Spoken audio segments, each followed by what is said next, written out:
এমনিতেই সম্মান বাড়ে নাই, সম্মান বেড়েছে গুণে। মানুষ দামি হয় গুণে। মানুষের ভিতরে যদি গুণ না থাকে, ওই মানুষটা কুত্তা বিলের মধ্যে কোনো পার্থক্য না। এখন ঠিক কিনা? উলাইকা কাল আনআম বাল হুম আযাল উলাইকা হুমুল গাফিলুন।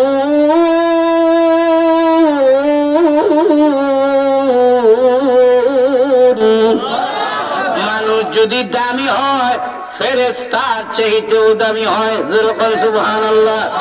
আর মানুষ যদি নিকৃষ্ট হয়, একেবারে কুকুরের চাইতেও বেশি নিকৃষ্ট হয়। এখন দেখে না, এমনিতেই দামি হল্লাই, সাহাবায়ে কেরাম দামি হয়েছেন গুণে। আমাদের ভিতরে গুণের বড় অভাব, কিন্তু বদগুণের কোনো অভাব নাই। সব বদগুণ আমাদের ভিতরে আছে, কিন্তু একটা গুণও খুঁজে পাওয়া যায় না। সাহাবায়ে কেরাম গুণে গুণান্বিত ছিলেন, এই জন্য আল্লাহ নিজে খুশি হয়ে গেছেন। নবীর একজন সাহাবী উবাই ইবনে কাব রাদিয়াল্লাহু তাআলা, ওনাকে নবীজি ডাক দিয়ে বলেন, উবাই ইবনে কাব, তুমি একটু কোরআন তেলাওয়াত করে শোনো। উবাই ইবনে কাব বলল, নবীজি, আপনার আমি কিভাবে কোরআন তেলাওয়াত করে শোনাই? আপনার কাছে তো স্বয়ং আল্লাহ নিজে কোরআন নাযিল করছেন। নবীজি, আপনার কাছে কেমনে তেলাওয়াত করে শোনাই? আপনার স্বয়ং শিক্ষক তো হলেন আল্লাহ। নবী শিক্ষক কে বলেন? উনি আর কোন নবী কি কারো কাছে পড়ালেখা করছেন? আরো ধরে বল। এই যুক্তিতে গোলাম আহমদ কাদিয়ানী 3 বার মেট্রিক ফেল। কেউ উঠতে কয় আমি নবী। নবী না বন্ধ? আরো ধরে বল। এটা ইহুদি খ্রিস্টানদের বানানো নবী না, এটা হলো বন্ধ। আরো ধরে বল। নবী যে দাবি করে না, এর মতো কাফের অন্যান্য ধর্মের লোকও নাই। আর যখন দেখছে না, কে হে মুসলমান? আমার নবীর হয়ে কি কোন নবী আছে? মা কানা মুহাম্মাদুন আবা আহাদিন মির রিজালিকুম ওয়ালাকিন রাসূলুল্লাহ ওয়া খাতামান নাবিয়্যিন। আমার নবী হলেন খাতামুন নবীন। সুবহানাল্লাহ। সর্বশ্রেষ্ঠ এবং সর্বশেষ নবী। যখন দেখে না, আমার নবীর পরে কোন নবী নাই। যারাই নবী দাবি করবে এরা কি নবী না বন্ধ? এই জন্য গোলাম আহমদ কাদিয়ানী 3 বার মৃত্যুতে ফেল এবং বাথরুম হইয়া তার মরণ হইছে। নবী না বন্ধ? নবীর মরণ কি বাথরুম? কেউ নবী দাদা মুখ করেন না, নবীর মরণ বাথরুম হইব? যে নবী নামাজে পছন্দ করে তার মরণ হবে নামাজে। যে কোরআন তেলাওয়াতকারী কোরআন পছন্দ করে, তার সম্পর্ক কোরআনের সাথে হওয়ার কারণে আল্লাহর যদি তার ভাগ্যটা ভালো দেয়, কোরআন তেলাওয়াতে তার মরণ হবে। যে রমজান মাসে ভালোবাসে, রোজা হইলে গিয়া খেতে আইলো তারা বিড়ি টানে না, এমন মানুষ যদি হয়, আল্লাহ তার রোজা অবস্থায় মরণ দিবে। এই জন্য গোলাম আহমদ কাদিয়ানী এ নবী না, এলো বন্ধ। এটার লেগে তার মরণ হয়েছে বাথরুম। নবী গণেশ রাহমাতুল্লাহি ওয়া বারাকাতুহু। ভিতরে সামনে الحمد لله نحمده ونستعينه ونستغفره ونؤمن به ونتوكل عليه ونعوذ بالله من شرور أنفسنا ومن سيئات أعمالنا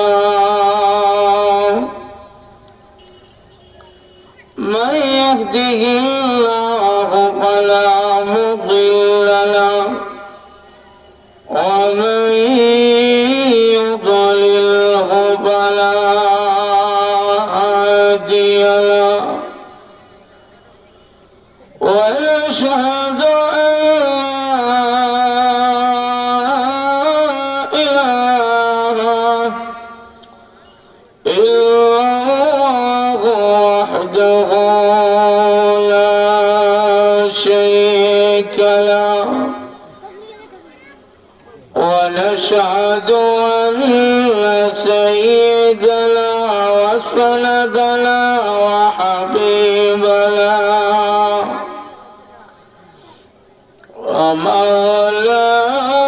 ومولانا محمد عبده ورسوله الذي أرسل إلى الناس كافة بشيرا ونذيرا وداعيا إلى الله بإذنه وسراجا منيرا أما بعد فقد قال الله تعالى في كلامه المجيد والفرقان الحميد أعوذ بالله من الشيطان الرجيم بسم الله الرحمن الرحيم رضي الله عنهم ورضوا عنه ذلك لمن خشي ربه صدق الله العظيم شهيد الشريف صلى الله على سيدنا ومولانا محمد وعلى آله وأصحابه وسلم صلى الله على سيدنا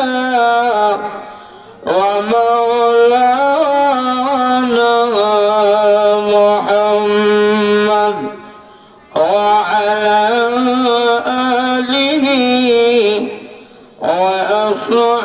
وأصحابه وبارك وسلم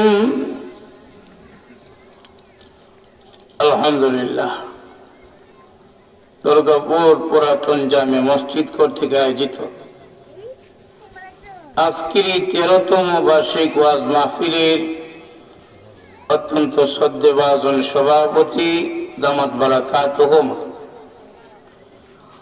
উপস্থিত প্রাণপ্রিয় মুসলমান ভাইরা পর্দার আড়ালে অবস্থানরত অত্যন্ত শ্রদ্ধেয় মা বোনেরা আল্লাহ দরবারে শুকর যে আল্লাহ আমাদেরকে অত্যন্ত দয়া মায়া করে আজকের এই পবিত্র ওয়াজ ও দোয়া মাহফিলে আসার বসার কথা বলার শোনার তৌফিক দান করেছেন সেই আল্লাহ পাককে শুকর আদায় করি সবাই জোরে সরে বলে আলহামদুলিল্লাহ জোরে বলেন আলহামদুলিল্লাহ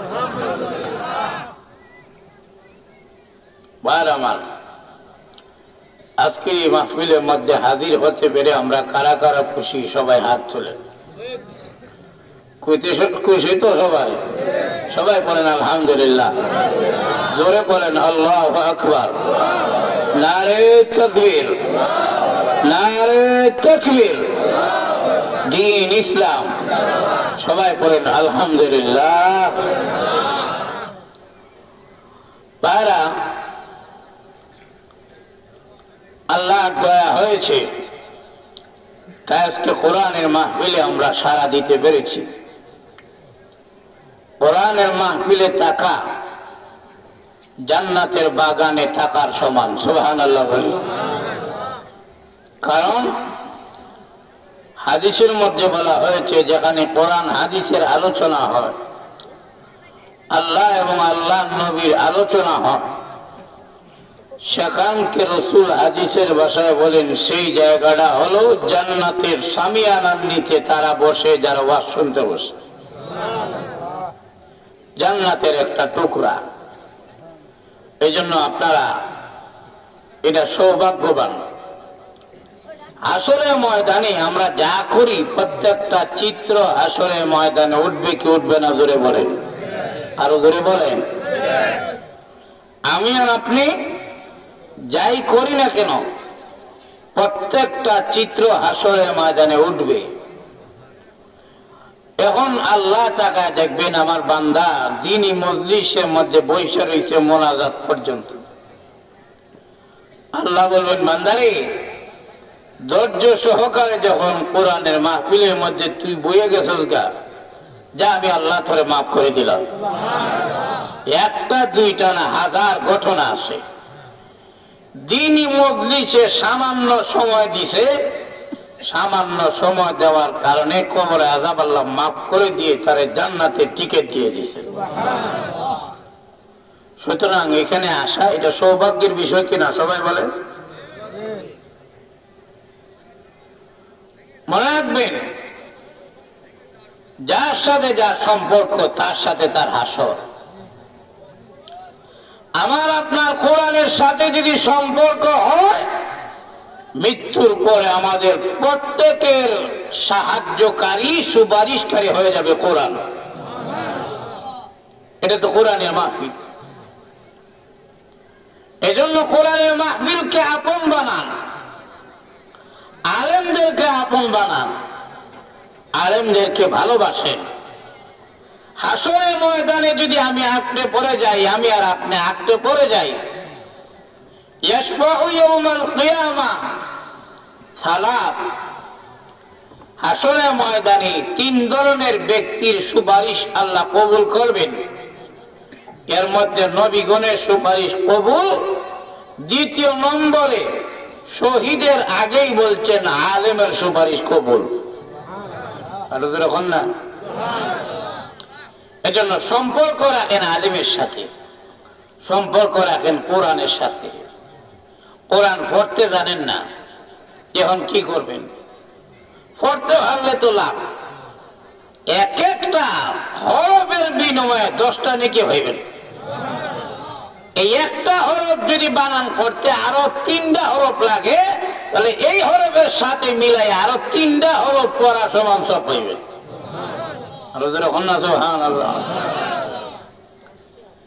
কোরআন তেলাওয়াত করেন, জানা থাকলে আপনি কাজে লাগান। দেখেন, আমার আপনার মতো অনেক মানুষ আছে কোরআন তেলাওয়াত জানে না। এদের জীবনের মধ্যে কত কষ্ট, আর আপনার জানা আছে তেলাওয়াত করেন না। কোরআন তেলাওয়াত করেন। কোরআন তেলাওয়াত শুনলেও লাভ, পড়লেও লাভ আছে কিনা নাই? আরো বেরোন। আর এমন যদি হয় কোরআন তেলাওয়াত আপনি চলে, এখন মনে মনে কানবেন, প্রভু গো, আমি তো তেলাওয়াত করতে জানি না, আমি তখন কি করব?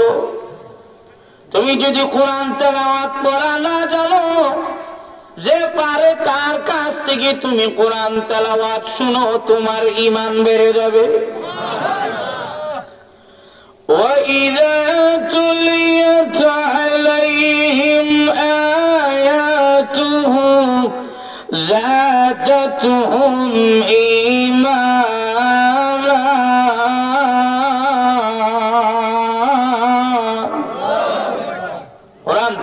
শুনলেও লাভ, পড়লেও লাভ, ইমান বাড়ে। সুবহানাল্লাহ বলে।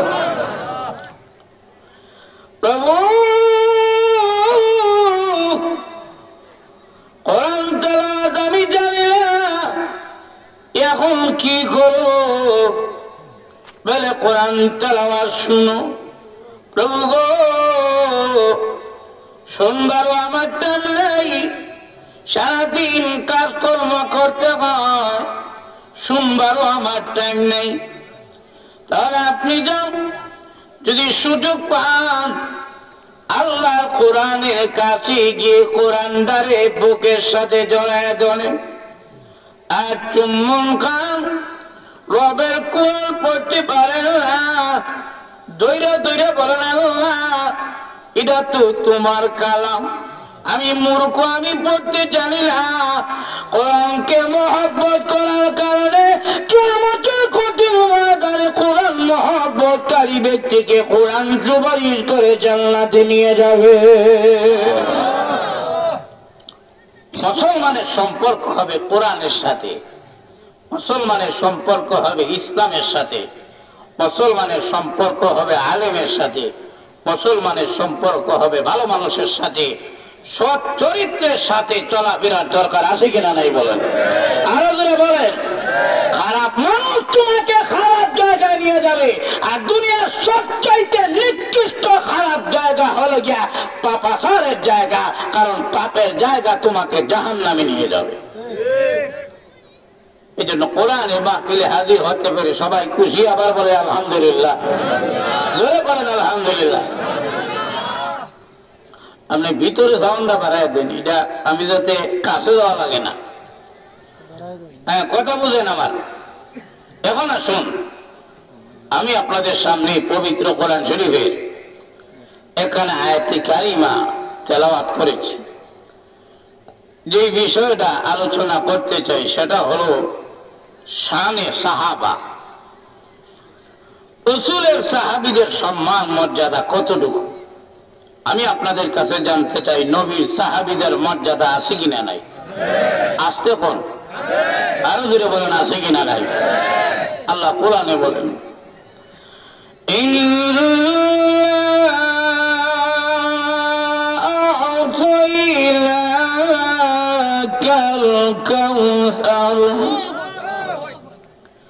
আল্লাহ বলেন, হে নবী আপনাকে কাউসার দিলাম।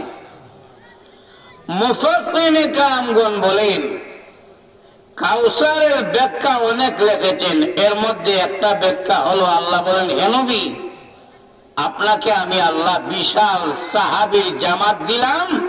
এই সাহাবীর জামাত এমন সাহাবী আমি আল্লাহ আপনি নবী ছাড়া আর কাউরে দেই নাই। না,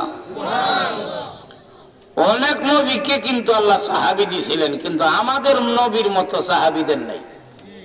যেমন ঈসা নবীর সাহাবীরা, এই যে ইহুদিরা, এরাও সাহাবী, আমার নবীর সাহাবীও সাহাবী, কিন্তু ঈসা নবীর সাহাবীরা এগুলো হইল সাধারণ ঘটি। আল্লাহরও সাথে রে, নবীরও সাথে। আর এখন আমরা নবীরে, আমাদের নবীকেও কিন্তু এরা সাথে ইহুদিরা, এখন আমরা সাথেইতেছে। আর এখন না, সব জায়গায় যেখানে সন্ত্রাস সেখানে দেখবেন ইহুদি খ্রিস্টানদের হাত আছে। আর দোষ দিয়ে যে মুসলমানের উপরে, কেন? মুসলমান দুর্বল। আর আসতে কর, দুর্বলের উপরে জুলুম। লক্ষ্য করে দেখে, ক্ষেতের মধ্যে কাজ করতে গেছে জামাই আর শ্বশুর। তখন জামাই কাজ করার বেলায় গিয়া দিছে বাতাস সাইডে, এখন আওয়াজ হয়েছে, এখন এদের আওয়াজ তো ঘুরতেইব। শ্বশুরে বলবো, কি রে আমার দিকে শরম নাই, আমার সামনে ভাত দেখুন নাই, তো শোনবে বিষয়। একটা ধানের সাথে যে গাছ থাকে, এটা সরা ধরে একটা টান দিছে, একটা আওয়াজ হয়েছে, এ বুঝাইতেছে যে শ্বশুর আব্বা আসলে এটার আওয়াজ, হাতের আওয়াজ না। এখন বারবার টানে আর বুঝায় আসলে আমি বাতাস ছাড়ছি না, এটা হলো এটার আওয়াজ। শ্বশুরে কয় হে দিকে টানা টানি ছুটতো না, কিছু না হইলে এমনি ডাক দিয়ে হয়, জামাই বেটা যতই ঘাসও ডইলে টানো, এটা ঘাসের আওয়াজ না, আগেরটা কিন্তু ভাতের আওয়াজে আসলো। ঘাসের আওয়াজ দিয়া বাতাসের আওয়াজ গুড়া যায়, না গুড়া যায়, একদিন প্রমাণিত হবে মুসলমানেরা নির্দোষ। আরো যখন দেখি না লক্ষ্য করে দেখে, মুসলমানদেরকে বলে জঙ্গি, মুসলমানদেরকে বলে অমুক সন্ত্রাসী তমুক সন্ত্রাসী, নাম ধরে কইয়ালায় ওসামা বিন লাদেন অমুক তমুক সন্ত্রাসী। কিন্তু আজকে বিশ্বের মধ্যে প্রমাণিত হয়ে গেছে, মুসলমানদের চক্ষু লেগেছে কারা সন্ত্রাসী। আরো যখন দেখি না ইন্ডিয়ার মধ্যে কোন মুসলমান হামলা করতেছে না হিন্দুদের উপরে, লক্ষ লক্ষ হিন্দুরা মুসলমানকে ইন্ডিয়ার মধ্যে জবাই করতেছে, এরাই হলো সবচাইতে বড় সন্ত্রাসী। দান কাশ্মীরের মধ্যে সেখানেও মুসলমানরা নির্যাতিত, কিন্তু দোষ দেয় মুসলমান জঙ্গিবাদ। দান আপনি ফিলিস্তিনি, সেখানে গিয়া দেখেন ইহুদিরা হামলা করতেছে মুসলমানদের উপরে, কিন্তু গুইরা সাইরা তারা দোষ আমরা উপরে দিয়া দেয়। জঙ্গি হইল ইহুদি খ্রিস্টানরা, হয় না মুসলমানেরা জঙ্গি। তোমরা মারতেছ বাচ্চারা সহ। এরপরে রোহিঙ্গার মুসলমানেরা আমাদের দেশে এসে মারি খায়া। আসলে কি আমরা জঙ্গি নাকি ইহুদি খ্রিস্টানেরা বড় জঙ্গি? আর ওদের হন না নাকি ডরাইতেছেন আপনারা? পুলিশ হইব, এরাই হলো সবচাইতে বড় জঙ্গি। আমরা দেখি কিচ্ছু করতে পারি না, বলে আমরা দুর্বল। না না না কেউ আছো এখন নানারে লইয়েছে, দাদারও সাথে লইয়েছে। এখন নানা আবার ডিলা কোম্পানির সদস্য বাতাস ছাড়ালায়। এখন নানা বারবার নাতিরে সর দেয়, এটা খরচ করে লাগে। এ মনে মনে হয় বাতাস সারে না না আর দাদা, আর দোষ দেখি আমারে দেয়। ও আমি দিকে দুর্বল না, এমনি ডাক দিয়ে হয় না না ও দাদা মানে রাখবেন থাবা দিয়া আর মাইরা আপনার বাতাসের আওয়াজ ঘুরে যাইতো না। আরো যেরকম দেখছে না যত জায়গায় নির্যাতন হচ্ছে মুসলমানদেরকে জঙ্গি বলতেছে, কিন্তু আজকে না হোক আগামীকাল না হোক পরশু কিয়ামতের ময়দানে হলো সমস্ত ইহুদিদের বিচার আল্লাহ হাসরের ময়দানে করবেন এবং দেখা দিবেন। ইহুদিরা এগুলো আল্লাহরও সাথেছে, নবী মুসা নবীরও সাথে রাখছে না। কইমনি নাকি অসুবিধা হচ্ছে? লক্ষ্য করে দেখে আল্লাহ বললেন ও মুসা নবী হিজরত করবেন, আপনি আর এই দেশে থাকবেন না। আল্লাহ কোন সময় হিজরত করব, কোন সময় এলাকা ছেড়ে যাইব, দেশ ছেড়ে যাইব, আল্লাহ বললেন মুরগে যখন ডাক দেয় তখন আপনি হিজরত করবেন। মুরগা কোন সময় ডাক দেয়? মুরগা আরো আসতে কোন তাহাজ্জুদের সময় ডাক দেয়, এই সময় যাইবেন গা। মুসা নবী নিয়ত করলেন মুরগার ডাক হবে আর আমার উম্মত নিয়ে চলে যাব এখান থেকে। শয়তানে গিয়া খবর কয়ে দিছে ফেরাউনকে যে আজকে রাত্রে তো ভাগ্য যাইবে। আল্লাহ ডাক দিয়ে বলেন ও মুসা নবী, শয়তানে তো খবর আউট করে দিছে, মুরগির ডাক দিবে আর ফেরাউন বাহিনী চতুর্দিকে হামলা করবে। আল্লাহ এখন কি করব? আল্লাহ ডাক দিয়ে বলেন মুসা নবী আজকে আর মুরগের ডাকের অপেক্ষা করেন না, কারণ আমি আল্লাহ সব মুরগাদের মুখের উপরে 144 জারি করে দিয়েছি, আজকে রাত্রে আর আওয়াজ দিবে না। আর মুসা নবী রওনা। শয়তান সকালেই তাকায় দেখে কেউ নাই, আবার গিয়ে করে দিছে গেছে তো রাত্রে। একজন দুইজন নয়, মুসা নবীর সাথে 6 লক্ষ উম্মত। কোরআনে ঘটনা পুরো আয়াত যদি করতে যাই কইতে যাই অনেক সময়, এই ঘটনায় যাইব সময়। লক্ষ্য করে দেখেন মুসা নবী এখন উম্মত লইয়া সামনে গেছেন, গিয়ে তাকায় দেখেন বাহরে কুলজুম, বিশাল বেলায়ক সাগর দেখা যায়। আর ওইদিকে শয়তান গিয়ে আবার করে দিছে ফেরাউন রে ফেরাউন বাহিনী আবার পিছনে পিছনে আসতেছে। পিছনে এলো ফেরাউন বাহিনী, সামনে এলো নীল নদী। আপনারা কি কম, যাওয়ার আর কোন জায়গা আছে? আর ওদের ওখানে রাস্তা আছে? পিছনেও তো রাস্তা নাই, সামনেও রাস্তা নেই। এখন দেখেন মুসা নবীর উম্মতেরা নবীরে কি কয়,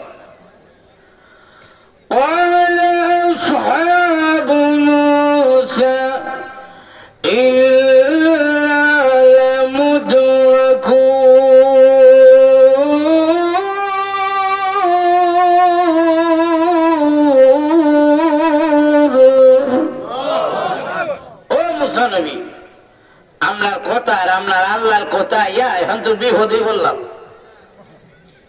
আগে তো বাড়িতে জানেন নিরাপত্তা ছিল, এখন তো সামনে সাগর আর পিছনে ফেরাউন বাহিনী, এখন তো বাঁচার কোনো উপায় নাই, এরা তো ধরে ফেলবে, রাস্তা নাই।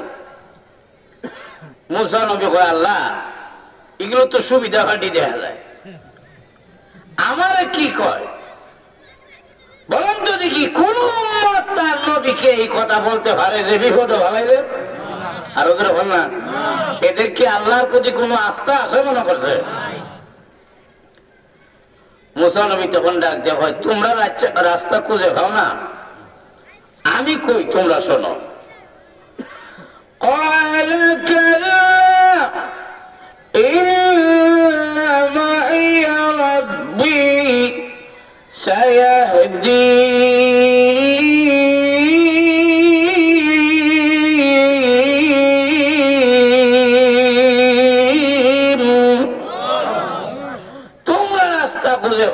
কিন্তু শুনে রাখো, আমার আল্লাহ আমার সাথে আছেন, নিশ্চয় আমার আল্লাহ আমাকে রাস্তা দেখাবেন। না, কিন্তু মুসা নবীর সাথে সাথী কয়জন, উম্মত কয়জন? 6 লক্ষ। কিন্তু তিনি বলতেছেন নিশ্চয় আমার আল্লাহ আমার সাথে আছেন, তিনি আমার রাস্তা দেখাইবেন, আল্লাহ আমার সাথে আছেন। বাকি 6 লক্ষের সাথে তো আল্লাহ নাই। না, তিনি কে আল্লাহ কে হয়? আল্লাহ আমার সাথে আছেন বলে নবীজি মুসা নবী আর উম্মতদের প্রতি আস্থা নাই। আর না, মুসা নবী জানেন এগুলোর সাথে আল্লাহ মিলায় লাভ নাই। এখন ইমানদার পরবর্তীতে লাঠি দেখে ফেরাউনের চলে যাইব।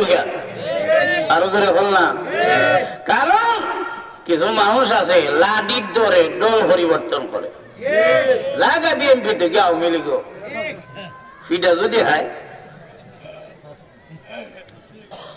মুসা নবী এই জন্য তার উম্মতদেরকে আল্লাহর সাথে মিলান নাই।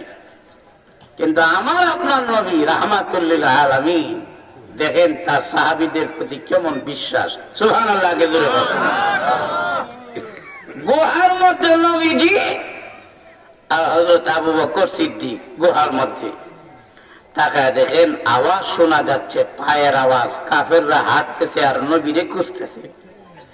হযরত আবু বকর সিদ্দিক বলেন, নবী গো, এই যে কাফেরদের পায়ের আওয়াজ শোনা যায়, ও নবী, আমি তো আমার জন্য ভয় করি না, আমি তো ভয় করি আমার সামনে যদি নবীরে নিয়ে যায় আমি আল্লাহর দরবারে কি মুখটা দেখাবো। আর ওদের এখন না, ও নবী, আমরা তো মাত্র 2 জন, এখন কি উপায়? দেখেন রাসূল কি বলেন, লা তাহজান ইল্লাল্লাহ মা'ানা।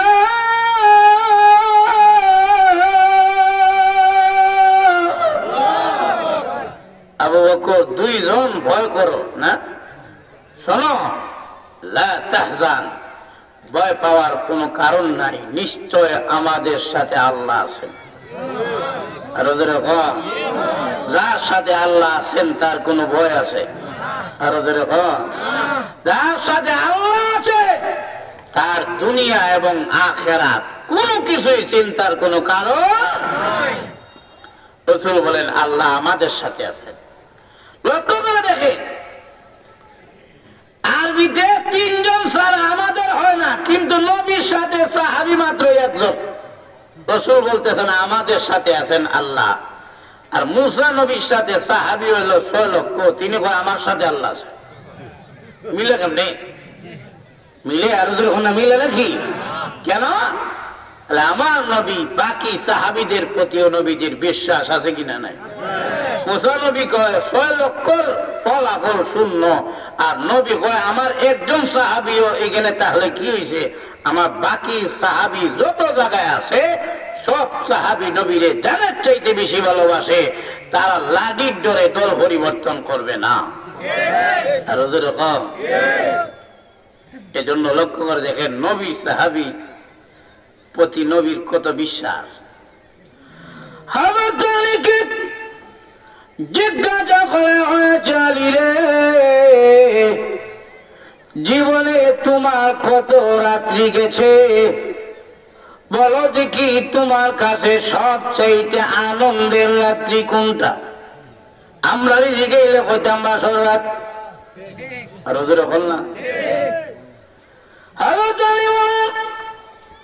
পৃথিবীর মানুষের আমার সবচাইতে আনন্দের রাত্রি কোনটি জানি রে?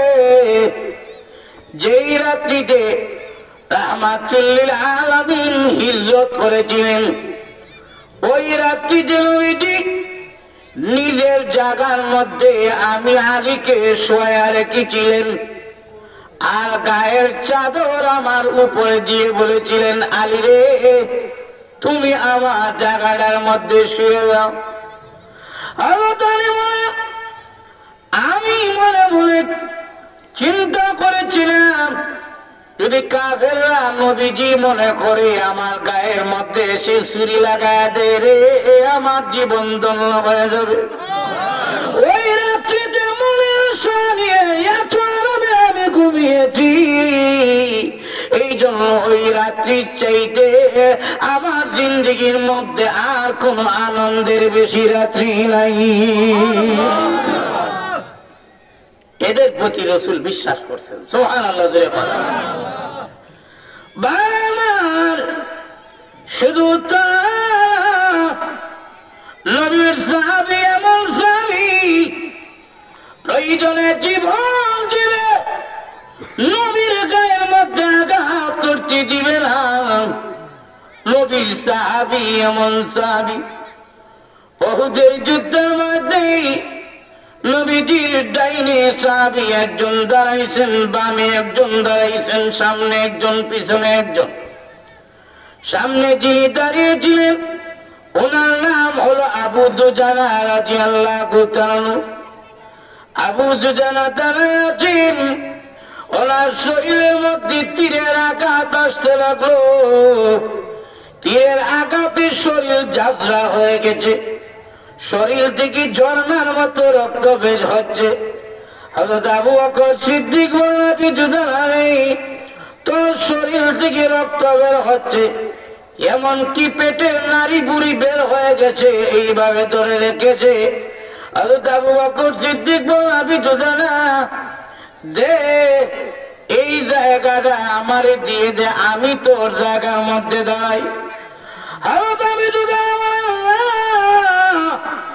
এই জায়গা কাউরে দেওয়া যায় না, কারণ নবীর পাহারাদারি করা জীবন দিয়ে হলো, যদি পাহারাদারি করা গাইরা সৌভাগ্যের ব্যাপার।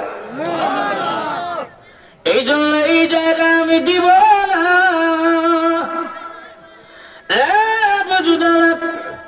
তীর আসতেছে, তাহলে শরীরে একটু নাড়া ছাড়া দে না, একটু নাড়া দিলে এইদিকে তীর যাইব গা, এইদিকে শরীর আনলে তীর এইদিকে যাইব গা, একটু নাড়া ছাড়া যাও না। হযরত আবু দুজানা রাদিয়াল্লাহু আবু বকর নাড়া ছাড়া দেইলা জানলি কেন?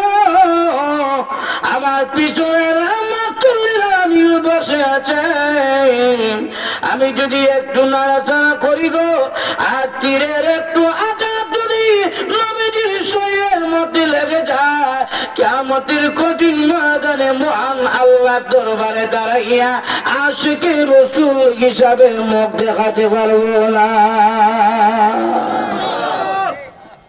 এরাই হলেন নবীর সাহাবী, যেরকম দেখে না। আর মুসা নবীর সাহাবীর প্রতি মুসা নবীর কোন বিশ্বাসই নেই। কেন? দল পরিবর্তন করতে পারে আল্লাহ পাক একটা দুইটা না 11টা রাস্তা করে দিচ্ছেন সাগরের উপর দিয়ে।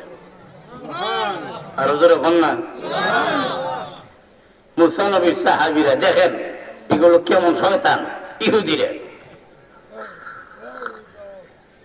সাগর পার হইয়া গেছে না বিশাল বড় এক মাঠের মধ্যে।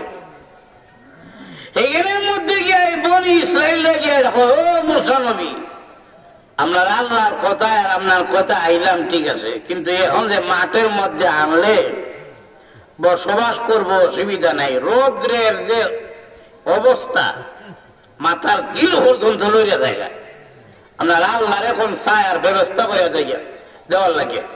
আল্লাহ মেঘমালা দিয়ে ছায়ার ব্যবস্থা করে দিল। একজন দুইজনের উপরে মেঘমালা না, 6 লক্ষ মানুষের উপরে মেঘমালা দিচ্ছেন। এরপরে ও মুসা নবী, আইলাম গোর বাড়ি ভালাইয়া, কাপড় জোবর তো সাথে নাই, কাপড়ের ব্যবস্থা করে দেন। আল্লাহ জান্নাত থেকে কাপড় দিলেন। আর যখন না জান্নাত থেকে আল্লাহ খানা দিলেন, এমন কি জান্নাতের বাতাসেই আল্লাহ এই মাঠের মধ্যে ছেড়ে দিছে। আর যখন না কত নিয়ামত আল্লাহ দিছেন। ইয়া বনি ইসরাঈল যকুরু নি'মাতি আল্লাতী আন'আমতু আলাইকুম ওয়া আন্নী ফাদ্দালতুকুম আলাল আলামিন।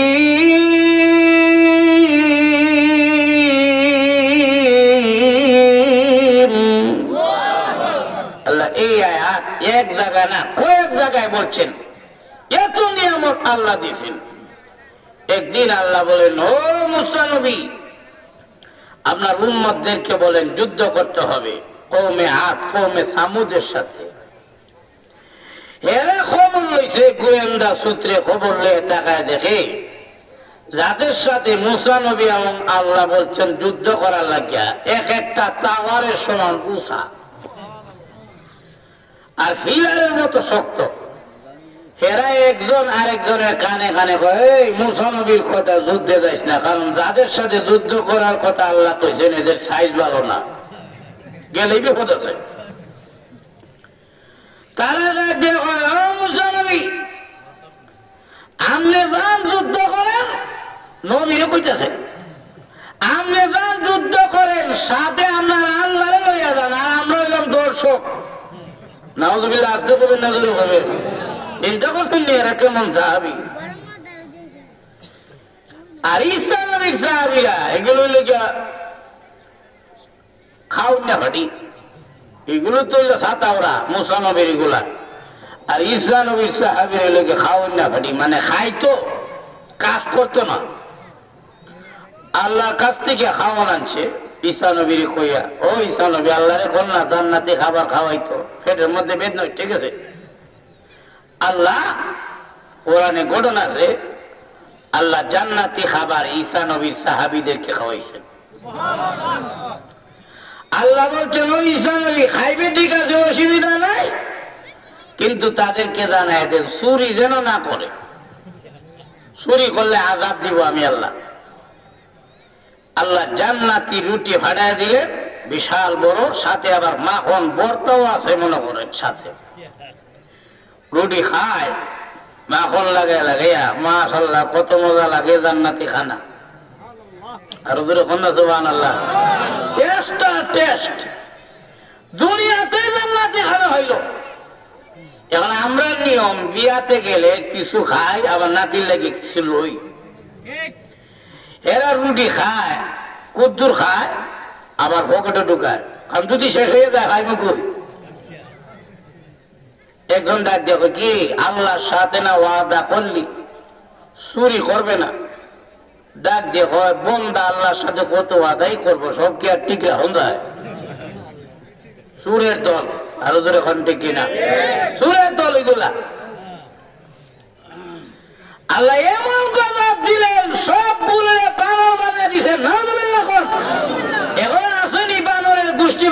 বছর, আরো ধরে হল না কত বছর কিন্তু কাজ চালাইছে বানরের গোষ্ঠীরা।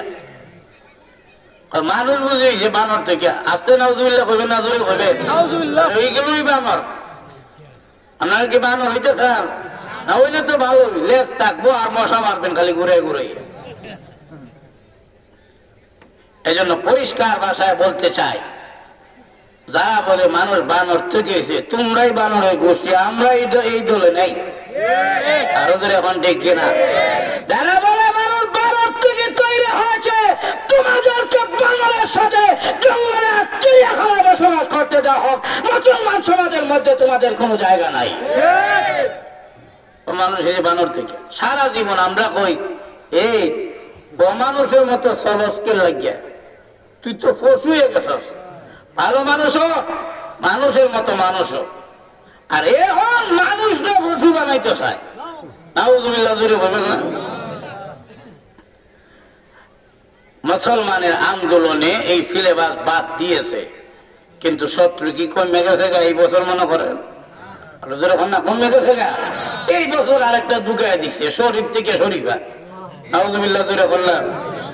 সারা জীবন কইছে আল্লাহ একটা ছেলে সন্তান দাও, এখন আমার ছেলেটারে মেয়ে বানানোর পায় তারা চলতেছে। নাউজুবিল্লাহ জোরে বল। ছেলে আবার মেয়ে হয়, একটু জোরে বল না, মেয়ে আবার ছেলে হয়ে যায় গা, একটু জোরে বল না। আপনারা কি কোন দলে আছেন বুঝি না তো? ঘুমে ধরছে না, হাত তোলেন উপরে সব বলেন সুবহানাল্লাহ। এই আমার দিলে হবে না, জোরে পড়েন সুবহানাল্লাহ, আলহামদুলিল্লাহ।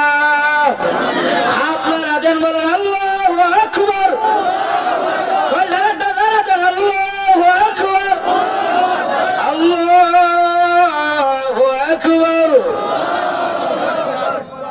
মনে মনে বানর হয়ে যায়, মনে মনে বানর হওয়া যায় না, পশু হওয়া যায় না। কইলেই মানুষ পশু হইতো না আর বিশ্বাসও করতো না। আর মনে মনে নারী থেকে পুরুষ হওয়া যায় না, মনে মনে পুরুষ থেকে নারীও হওয়া যায়। এটা স্বপ্ন না, স্বপ্ন। এটা তারা মনে করতেছে বাংলাদেশের মানুষের সামনে যদি এটা দেওয়া যায় মানুষ মনে করবো ঠিকই এটার মধ্যেই মাশাআল্লাহ ভালো হইব, কিন্তু না, মুসলমান এদের স্বপ্ন ভেঙ্গে করে দিয়েছে। আরো এখন ঠিক কিনা? তারা স্বপ্ন দেখাচ্ছে যে পুরুষ ও নারী হওয়া যায়, নারী ও পুরুষ হওয়া যায়, এটা স্বপ্ন দেখায়। স্বপ্ন কি বাস্তব হইব? আরো বললেন স্বপ্ন দেখতেছেন মাশাআল্লাহ বিল্ডিং এর মধ্যে ঘুমাইছেন, সুপার সেট, এরপরে মাশাআল্লাহ জাজিমও আছে, খুব আরামে ঘুমাইতেছেন। স্বপ্নে আপনি দেখতেছেন মাশাআল্লাহ আমি 7 তলা বিল্ডিং এর মালিক, খুব আরামসে ঘুমাচ্ছি, আমার জন্য আমার স্ত্রী 1 প্রকার 2 প্রকার না 13 প্রকারের তরকারি রান্না করছে। এখন বউ আপনার জাগ্রত করছে, আপনি কইছেন না খাইতাম না, বউ আদর করে হয়ে গেছে, টেবিলের মধ্যে নিয়ে বইছে খাইবার লাগিয়া। মাশাআল্লাহ আপনি খানা তুইছেন, 13 প্রকারের তরকারি দিয়া খাইতেছেন। বাস্তবে না সামনে কোন থেকে উঠতে দেখে কই বিল্ডিং ভাঙ্গা চৌকি আর বালিশের তুলা খায়। আরো যখন দেখি না স্বপ্ন বাস্তবায়ন হবে, আরো হবে নাকি? যারা নাকি আমাদের পুরুষ সমাজকে নারী সমাজকে সমকামিতার মধ্যে ঢেলে দেওয়ার চেষ্টা করতেছে, তাদেরকে বলছি এই শীতে নিয়ন্ত্রিত এসি রুমের মধ্যে বসে তোমরা এই কথাগুলো বলতেছ যে টিকে আছে মানুষ, তো টিকে আছে, মনে মনে পুরুষ হওয়া যায় নারীও হওয়া যায়।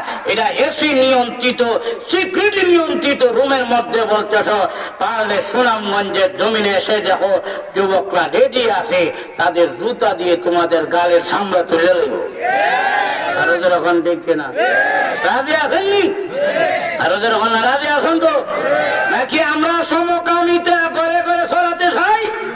আরো এখন সমকামিতা আল্লাহর কাছে সবচাইতে নিকৃষ্ট ঘৃণিত, এবং এটা ঘৃণার একটা পাত্র, ঘৃণার একটা গুণা হলো সমকামিতা, যেটা আল্লাহ বেশি ঘৃণা করেন।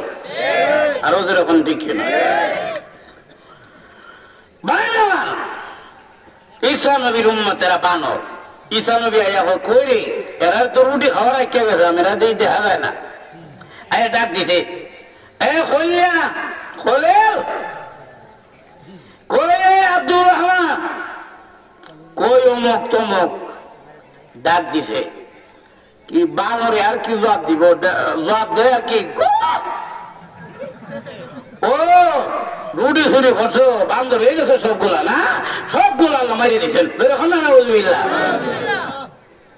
কিন্তু আপনার আমার নবীর সাহাবী খানার জন্য এমন করেন নাই নবীও পেটের মধ্যে পাথর বাঁধছেন যুদ্ধের ময়দানে এমনকি নবীর সাহাবীও নবীর দেহা দিকে পাথর বাঁধে লেগেছে আরো যেরকম দেখছিলাম এই জন্য আল্লাহ বলেন হে নবী আপনারে যে সাহাবী দিছি আমি আল্লাহ অন্য কোন নবীকে এই সাহাবী দেই আরো যেরকম দিছে নাকি আর এদের সম্মান মর্যাদা কত আল্লাহু আকবার ধরে বলুন সুবহানাল্লাহ কিয়ামতের কঠিন ময়দানে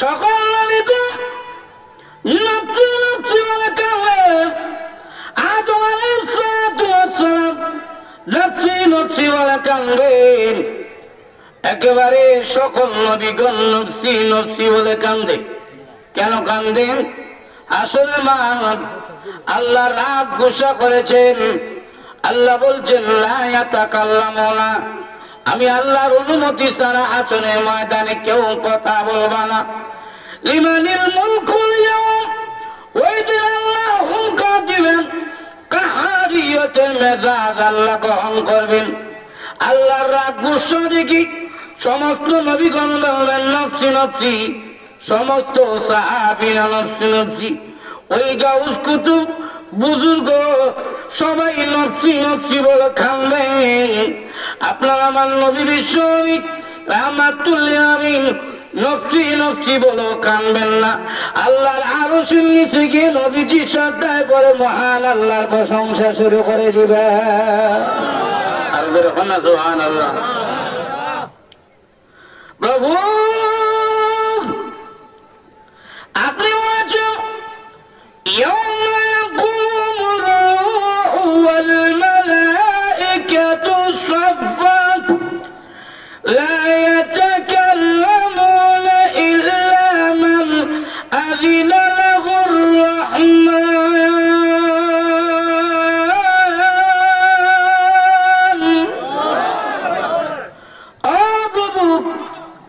আপনি বলেছেন কথা বলা আপনি নিষেধ করেছেন হাসরের ময়দানে কেউ কথা বলবে না আপনার অনুমতি ছাড়া প্রভু গো কথা বলা নিষেধ করেছেন কিন্তু আপনার প্রশংসা করতে তো নিষেধ করেন নাই নামাজের মধ্যে কথা বলা যায় কথা বলা যায় এমন যদি হয় ইমাম সাহেব হাত বান্ধে লাগছেন আল্লাহু আকবার কইয়া মুসল্লি দুইজন কথা হয় ইমাম যদি বলেন মুসল্লিরা রে কথা কোকল লাগিয়া তাহলে ইমামের নামাজ থাকবো না নামাজের মধ্যে কথা বললে নামাজ থাকে না কথা বলা যায় না কিন্তু নামাজে আল্লাহর প্রশংসা করা যায় কি যায় না আরো ধরে বলেন যায় কি যায় না প্রশংসা করলে নামাজ ভাঙিয়ে দেবে যা আলহামদুলিল্লাহি রাব্বিল আলামিন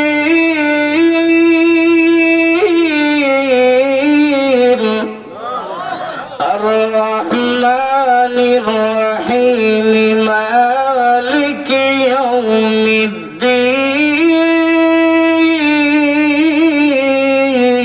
ইয়াউমিদ্দিন আল্লাহর প্রশংসা নামাজে করলে নামাজ ভাঙে গেছে আর যেরকম নামাজ ভাঙে গেছে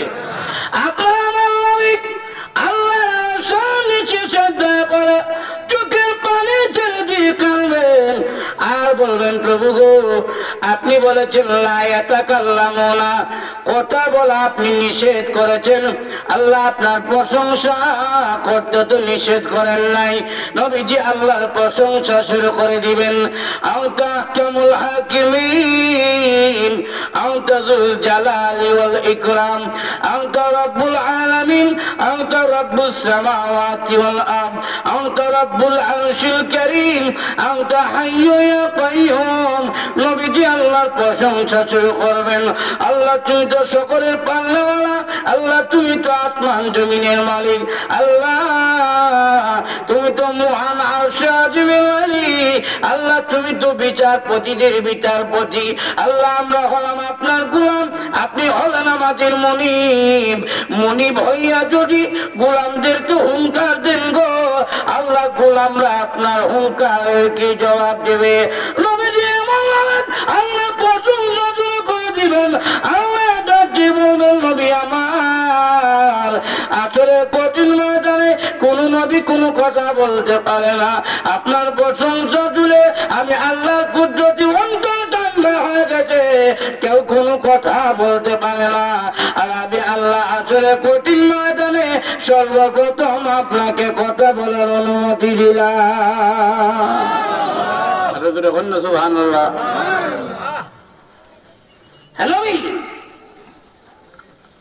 আপনাকে আমি আল্লাহ কথা বলার অনুমতি দিলাম।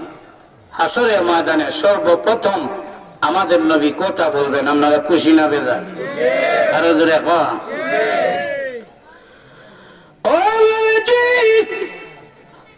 কথা বলার অনুমতি দিলাম গো, কিন্তু আমি আল্লাহ বিচার শুরু করব না। প্রভু গো কেন বিচার শুরু করবেন না? রব্বুল আলামিন বলেন নবী গো বিচার যদি শুরু করি দেখবো আমার বান্দা নামাজও পড়ছে আবার সুদও খাইছে, নামাজও পড়েছি ঘুষও খেয়েছি, নামাজও পড়েছে অন্যের জমি জামা মাইরা খাইছে, নামাজও পড়েছি ঠিকই, ফজরের আগে গিয়া অন্যের ক্ষেতের আইলের মধ্যে ফাড়ি দিয়া নিজের ক্ষেতের মধ্যে আরেকজনের ফানি লিয়েছে। আরো ধরে এগুলো যদি আমি আল্লাহ দেখে আমি আল্লাহ সহ্য হবে না, এই জন্য আমি আল্লাহ আমলনামা দেখব না। নবীজি একটা আমলনামা আল্লাহ দরবারে এইভাবে নিয়ে পেশ করবেন, প্রভু গো নেন আমলনামাটা একটু দেখেন, দেখেন গো আল্লাহ এই আমলনামাটা পছন্দ হয়নি, পছন্দ যদি না হয় আর বাকি আমলনামা দেখার কোনো প্রয়োজন নাই। আল্লাহর কাছে আমলনামা দেওয়ার পরে নবীজির আমলনামা আল্লাহ হাতের মধ্যে নিবেন, আমলনামার দিকে তাকাইয়া মহান আল্লাহ একটা মুস্কি হাসি দিবেন। আরো দূরে বললাম মুস্কি হাসি দিয়ে আল্লাহ বলবেন নবী গো আমার বান্দার আমলনামা যদি এত সুন্দর হয় দেখার উপযুক্ত, আমি আল্লাহ এই আমলনামা দেখে আমি আল্লাহ খুশি হয়ে গেছে, বাকি আমলনামা গুলো আমি আল্লাহ দেখবো। মানে এখনই আমি আল্লাহ বিচার শুরু করব, মাত্র 6 ঘন্টার ভিতরে গোটা মাখলুকের বিচার আল্লাহ শেষ করে দিবেন। এটা কার আমলনামা? যারা আমলনামা দেখে আল্লাহ খুশি হয়ে যাবেন। এটা কার আমলনামা? এটা হলো নবীর প্রিয় সাহাবী হযরত আবু বকর সিদ্দিকের আমলনামা। আর যারা বলেন সুবহানাল্লাহ, সাহাবায়ে কেরামের সম্মান আছে কিনা নাই? আল্লাহর শহীদ আমার উম্মতের মধ্যে এমন উম্মত আছে, এমন একজন উম্মত আছে আমার উম্মতের মধ্যে যেই উম্মতকে আল্লাহর 8টি জান্নাত ডাকবে, ভিতরে আসেন। আরো জোরে বলেন না কয়টা জান্নাত? আরো জোরে বলেন না কয়টা জান্নাত ডাকবে? সাহাবায়ে কেরাম জিজ্ঞাসা করেন ইয়া রাসূলুল্লাহ ইয়া হাবিবাল্লাহ কাকে 8টি জান্নাত ডাকবে ভিতরে ঢোকার জন্য?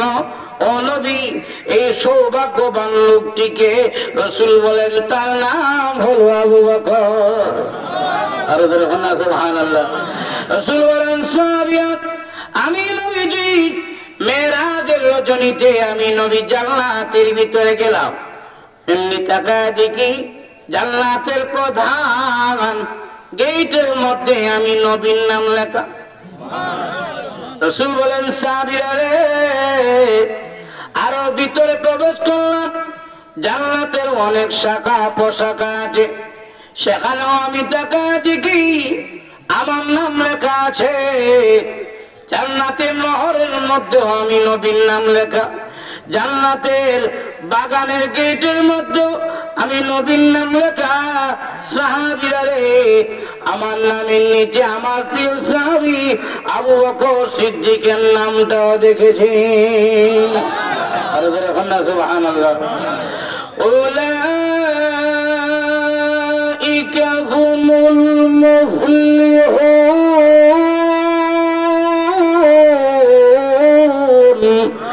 উলাইকা হুমুল মুহতাদুন, উলাইকা হুম খায়রুল বারিয়া। সুবহানাল্লাহ। আল্লাহ বলেন আমার সাহাবায়ে কেরাম হলো হেদায়েত প্রাপ্ত জামাত, সফল কাম জামাত। দুনিয়ার মধ্যে যত মানুষ আছে সর্বোত্তম জামাতের নাম হলো সাহাবায়ে কেরামের জামাত। এত মর্যাদা আল্লাহ সাহাবায়ে কেরামদেরকে দিয়েছেন। রাসূল বলেন মান আনি মুসলিমান লা তামাসসুনার, যে সাহাবী আমি নবীজিকে দেখেছি ঈমান অবস্থায়, যে লোক আমাকে দেখেছে এবং ঈমান নিয়ে বিদায় হয়েছে, অথবা আমি নবীও ঈমান অবস্থায় যাকে দেখেছি, যার ঈমান আছে, এই ঈমান নিয়ে যদি বিদায় হয়, রাসূল বলেন যে ব্যক্তি আমি রাসূলকে নিজ চোখে দেখেছে, আল্লাহর জাহান্নামের আগুন তাকে কখনো স্পর্শ করবে না। সুবহানাল্লাহ। নবীজিকে দেখেছেন কারা? তারাই হলেন সাহাবায়ে কেরাম। এই জন্য আমার সাহাবীদের নবীর সাহাবায়ে কেরাম অনেকে ছিলেন কালো, অনেকে ছিলেন হাবশী। যেমন হযরত বিলাল রাদিয়াল্লাহু তাআলা দেখতে কালো, এই জন্য মক্কার লোকেরা, মদিনার লোকেরা বলতো কালো কাওয়া, চেহারা সুন্দর না, বাড়ি নাই, টাকা নাই, এই জন্য বলতো কালো কাওয়া, দেখতে চেহারাটা কালো লাগে। আল্লাহ রাসূল বলেন বিলাল রে, দুনিয়ার মানুষেরা কাফেররা তোমাকে সম্মান দেয় না, তোমাকে কালো কাওয়া বলে, তোমাকে গোলামের করে গোলাম বলে। বিলাল রে, চিন্তা করো না, দুনিয়ার মানুষের কাছে তোমার সম্মান না করো, কিন্তু শোনো রাখো পরকালে হাসরের ময়দানে তোমার মর্যাদা সুউচ্চ হবে। এই জন্য কিয়ামতের কঠিন ময়দানে আল্লাহ রাব্বুল আলামিন আমি নবীজির হাতে জান্নাতের চাবি দিবেন। নবীজির হাতে থাকবে জান্নাতের চাবি। সকল নবীগণ জান্নাতের গেটের মধ্যে দাঁড়ায় থাকবেন। এমনি জান্নাতের গেটের মধ্যে নক দিবেন, ভিতর থেকে আওয়াজ আসবে আপনি কোন নবী? বলে আমি আদম নবী। কেন এসেছেন? ভিতরে ঢুকতে চাই। ভিতর থেকে আওয়াজ দিবে না এখনো ঢোকার সময় হয় নাই। আরেকজন নক দিবেন, ভিতর থেকে আওয়াজ হবে আপনি কোন নবী? বলে আমি নূহ নবী। কেন এসেছেন? ভিতরে ঢুকতে চাই। বলে অনুমতি নাই, পরে ঢুকবেন। এইভাবে একজন দুইজন নয়, আদম আলাইহিস সালাতু ওয়াস সালাম থেকে নিয়ে ঈসা নবী পর্যন্ত সমস্ত নবীগণ জান্নাতের গেটের মধ্যে দাঁড়ায় থাকবেন, কিন্তু কোন নবীকে আল্লাহ ভিতরে ঢোকার অনুমতি দিবেন না। আল্লাহ যখন নবীগণ ডাক দিয়ে বলবেন জান্নাতের ভিতরে পাহারাদার রে, আমরা সবাই দাঁড়া রইলাম, কেন দরজা খোলো না? এমনি ভিতরেদের পাহারাদার ডাক দিয়ে বলবে আদম শুনি, নূহ শুনি, ইব্রাহিম শুনি, মূসা শুনি, ঈসা শুনি, মুহাম্মদ নাম কেন শুনি না? উনি কি এখনো আসেন নাই? নবীগণ বলবেন না উনি এখনো আসেন নাই। উনি কোথায় আছে? আসলে কঠিন ময়দানে উম্মতি উম্মতি বলে কান্দে, যতক্ষণ পর্যন্ত তার একটা উম্মত জাহান্নামের ভিতরে থাকবে, ওই নবী ততক্ষণ পর্যন্ত জান্নাতের দিকে এক পাও বাড়াবেন না। আল্লাহ নবী বলেন ও বিলাল, জান্নাতের চাবি আমি নবীর হাতে আল্লাহ দিবেন। আমাকে জান্নাতের গেটটা উদ্বোধন করানোর জন্য মহান আল্লাহ একটা সবুজ উটের মধ্যে উঠাইবেন। যদিও দেখতে দেখা যাবে এই উটটা দুনিয়ার উটের মতো, কিন্তু এটা দুনিয়ার কোন উট হবে না, রক্তে মাংস করা কোন উট নয়। এটা হবে জান্নাতি উট। এটা জান্নাতি পাথর দ্বারা বানানো হবে। এই উটের মধ্যে নবীজিকে আল্লাহ উঠার জন্য বলবেন, আর জান্নাতের চাবি আমাদের নবীর হাতে থাকবে। এমনি নবীজি উটের উপরে ওঠার পরে আল্লাহ ডাক দিয়ে বলবেন নবী গো, আপনার কালো বিলাল কই? আর যখন না সুবহানাল্লাহ।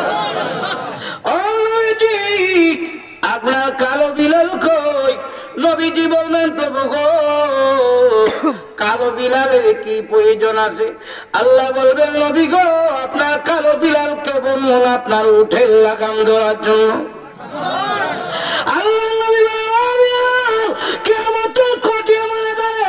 তুমি আমার উঠের লাগাম ধরবে, আমার ডান দিকে থাকবে আবু বকর, বাম দিকে থাকবে উমর, আর তুমি আমার উঠের লাগাম ধরে ধরে আযান দিতে দিতে তুমি কালো বিলাল আমি নবীর সাথে জান্নাতের ভিতরে প্রবেশ করবে। তাহলে নবী সাহাবীদের সম্মান আছে কিনা নাই জোরে বলেন, আরো জোরে বলেন আছে কিনা নাই? আজকে সমাজের মধ্যে কিছু লোক বের হয়ে গেছে সাহাবীদের সমালোচনা করে, আরো জোরে এখন তাদের এদের ইমানে সমস্যা আছে, আরো জোরে এখন।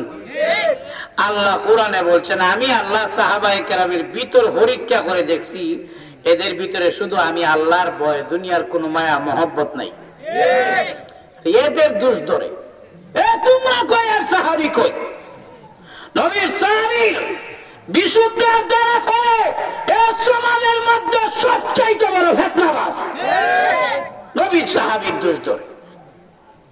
নবীর সাহাবায়ে কেরাম এত দামি হইছেন এমনিতেই নাকি গুণে? আমি আপনাদের কাছে জানতে চাই নবী সাহাবায়ে কেরাম এমনিতেই দাবি হইছেন নাকি গুণে? আরো জোরে কম কেমন গুণ বলবো নাকি অসুবিধা হচ্ছে? অসুবিধা হলে অসুবিধা নাই, আমার আর ডাবল সুবিধা, কারণ বাড়ি যেতেন গা কালকে আমার এখানে মাহফিল। অসুবিধা হচ্ছে আপনাদের? আরো জোরে বলো অসুবিধা হচ্ছে? কার কার কমে ধরছে হাত তুলে? হ্যাঁ দেখেন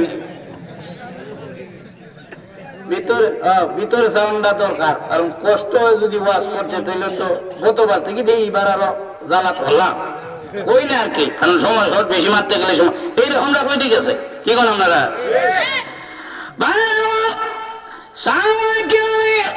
এমনিতেই সম্মান বাড়ে নাই, সম্মান বেড়েছে গুণে। মানুষ দামি হয় গুণে। মানুষের ভিতরে যদি গুণ না থাকে ওই মানুষটা আর কুত্তা বিলের মধ্যে কোনো পার্থক্য নাই, এখন ঠিক কিনা? উলাইকা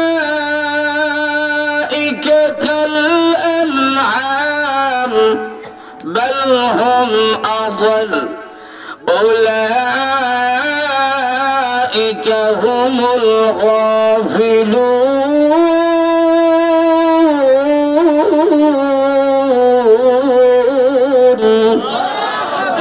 যদি দামি হয় ফেরেশতার চাইতেও দামি হয়, সুবহানাল্লাহ। আর মানুষ যদি নিকৃষ্ট হয় একেবারে কুকুরের চাইতেও বেশি নিকৃষ্ট হয়, এখন দেখে না?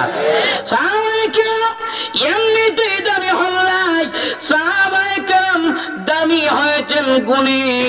আমাদের ভিতরে গুণের বড় অভাব, কিন্তু বদগুণের কোনো অভাব নাই। সব বদগুণ আমাদের ভিতরে আছে, কিন্তু একটা গুণও খুঁজে পাওয়া যায় না। সাহাবায়ে কেরাম গুণে গুণান্বিত ছিলেন, এই জন্য আল্লাহ নিজে খুশি হয়ে গেছেন। নবীর একজন সাহাবী উবাই ইবনে কাব রাদিয়াল্লাহু তাআলা ওনাকে নবীজি ডাক দিয়ে বলেন, উবাই ইবনে কাব তুমি একটু কোরআন তেলাওয়াত করে শোনো। উবাই ইবনে কাব বলল, নবীজি আপনার আমি কিভাবে কোরআন তেলাওয়াত করে শোনাই? আপনার কাছে তো স্বয়ং আল্লাহ নিজে কোরআন নাযিল করছেন। নবীজি আপনার কাছে কেমনে তেলাওয়াত করে শোনাই? আপনার স্বয়ং শিক্ষক তো হলেন আল্লাহ। নবী শিক্ষক কে বলেন? দুনিয়ার কোন নবী কি কারো কাছে পড়ালেখা করছেন? আরো ধরে হন এই যুক্তিতে গোলাম আহমদ কাদিয়ানী 3 বার মেট্রিক ফেল। আমি নবী, নবী না বন্ধ? আরো ধরে কর এটা ইহুদি খ্রিস্টানদের বানানো নবী না, এটা হলো বন্ধ। আরো ধরে কর নবী যে দাবি করে এর মতো কাফের অন্যান্য ধর্মের লোকও নাই। আর যখন ঠিক না কে হে মুসলমান, আমার নবীর হয়ে কি কোন নবী আছে? মা কানা মুহাম্মাদুন আবা আহাদিম মির রিজালিকুম ওয়ালাকিন রাসূলুল্লাহ ওয়া খাতামান নাবিয়্যিন।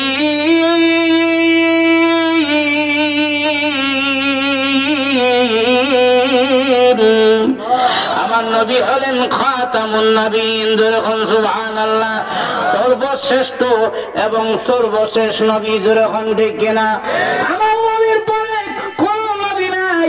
যারাই নবী দাবি করবে এরা কি নবী না বন্ধ? এই জন্য গোলাম আহমদ কাদিয়ানী 3 বার মৃত্যুত হয়ে এবং বাথরুম হইয়া তার মরণ হইছে। নবী না বন্ধ? নবীর মরণ কি বাথরুম? কেউ নবী দাদা মুখ না, নবীর মরণ বাথরুম হইব? যে নবী নামাজে পছন্দ করে তার মরণ হবে নামাজে। যে কোরআন তেলাওয়াতকারী কোরআন পছন্দ করে তার সম্পর্ক কোরআনের সাথে হওয়ার কারণে আল্লাহর যদি তার ভাগ্যটা ভালো দেয় কোরআন তেলাওয়াতে তার মরণ হবে। যে রমজান মাসে ভালোবাসে রোজা হইলে গিয়া খেতে আইলো তারা বিড়ি টানে না, এমন মানুষ যদি হয় আল্লাহ তারে রোজা অবস্থায় মরণ দিবে। এই জন্য গোলাম আহমদ কাদিয়ানী এ নবী না, এলো বন্ধ, এটার লেগে তার মরণ হয়েছে বাথরুম। নবীগণের শিক্ষক কে? আরো যেরকম কে? আল্লাহ বলেন হে নবী, জিবরাইল আপনার উস্তাদ না, জিবরাইল পড়ায় নবীরে। জিবরাইল কয় হুজুর আপনি পড়েন ইকরা, হুজুর কয় ইকরা, আবার পড়েন ইকরা, রাসূল বলেন ইকরা। এমনি আল্লাহ ডাক দেখো নবী গো, আপনার তো কষ্ট হচ্ছে, বারবার টুটটা লড়াইতেছেন, আপনার কষ্ট হয় আর আমি আল্লাহ সহ্য করবো। আরো যেরকম না সুবহানাল্লাহ।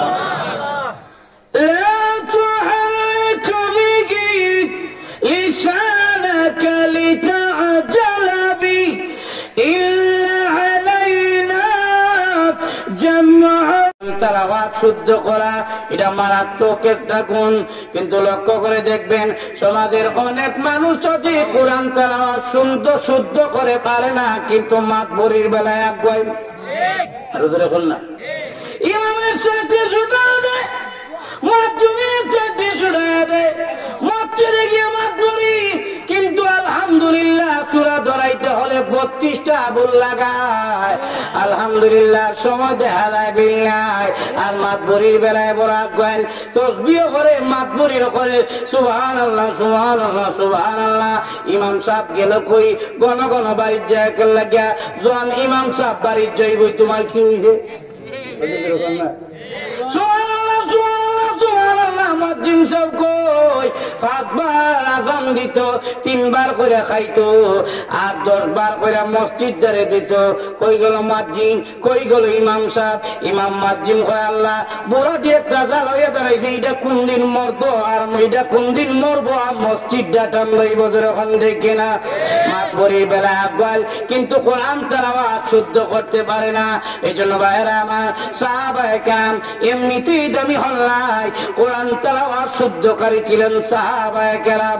এমনকি সাহাবায়ে কেরাম এত সুন্দরভাবে কোরআন তেলাওয়াত করতেন, স্বয়ং ফেরেশতারা আসমান থেকে জমিনের মধ্যে নেমে যেত। সুবহানাল্লাহ। এখন জানতে যাই শেষ পর্যন্ত কারা থাকবে না, বেশি লম্বা করবো না। কারা কারা শেষ পর্যন্ত আছেন? থাকবেন ইনশাল্লাহ? ইনশাল্লাহ পাক্কা করে এখন ইনশাল্লাহ। একজন সাহাবীর 4টা গুণ বলবো।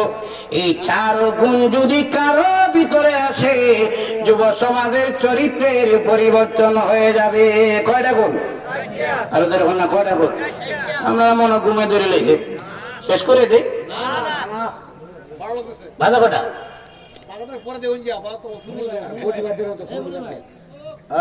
না না চলক না, এটা ইঞ্জিল না, চলতে হবে। এক সাহাবীর কয়টা গুণ বলবো?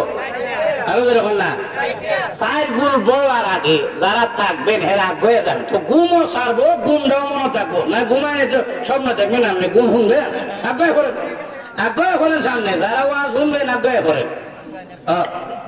আমিও মাঝখানে সাটা খাই, আপনারা দিকে বলেন লা ইলাহা ইল্লাল্লাহ লা ইলাহা ইল্লাল্লাহ লা ইলাহা ইল্লাল্লাহ লা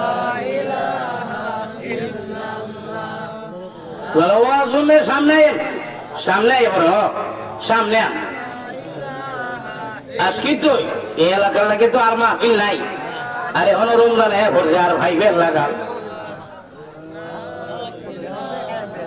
আসেন সামনে আসেন, ও হসরাপ টসরাপ করে আর কি, ও সুযোগ দিছে তখন কইরে কুদ্দুর। ভাইরা আমার, এক সাহাবীর কয়টা গুণ? আরো যখন না কয়টা গুণ? 4 গুণ। ওই 4টা গুণ এমন গুণ যেই গুণ আল্লাহ পছন্দ করে ফেলেছে। আরো যখন না সুবহানাল্লাহ। কে পছন্দ করছে? আরো জোরে হোক, কে পছন্দ করছে?